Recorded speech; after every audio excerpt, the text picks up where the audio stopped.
صباح الخير، ازيكم يا جماعة؟ عاملين ايه؟ يا رب دايما تكونوا بكامل الصحة والعافية.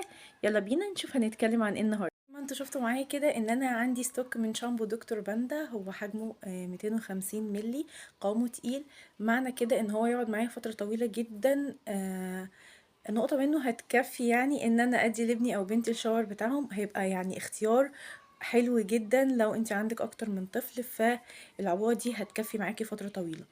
هو بمستخلص الكركديه وزيت الأرجان، ما بينشفش الشعر، بينظف الشعر كويس جدا.